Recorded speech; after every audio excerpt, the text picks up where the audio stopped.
Lahat ng multong ito ng Vice Presidente, Yusek, sinabi ni VP Sara sa isang interview over the weekend na kalat yung governance ng kasalukuyang administrasyon. Ito po yung bahagi ng kanyang sinabi.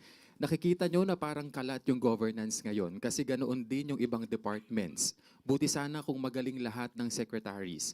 Walang utos, walang nag-uutos sa'yo na presidente at walang nagbabantay sa'yo na presidente. So yun ang na-disappoint ako. Akala ko mabilis, tuloy-tuloy ang trabaho. Tapos sasabihin mo sa tao, ito nagawa natin, ito gagawin natin sunod. Wala. Walang ganoon na nangyari. Ano po ang reaksyon dito ng palasyo? let us look who's talking. Ang sabi niya po, kinuha ko nga po yung transcript po na yan. Buti sana kung magaling lahat ang secretaries. Mukhang tumama naman po siya. Dahil siya, bilang sekretary ng DepEd, naitalaga siya ng Pangulo. Pinagtiwalaan siya ng Pangulo. Pero sa bandang huli, aamin pala ang Vice Presidente na siya ay walang kaalam-alam sa pagiging DepEd Secretary.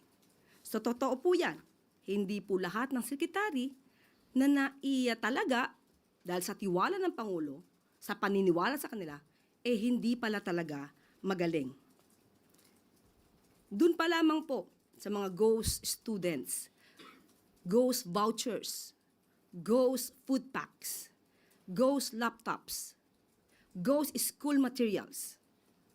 Lahat ng multong ito ng Vice Presidente, nung siya ay DepEd Secretary, huwag niyang ipahid kay Pangulo.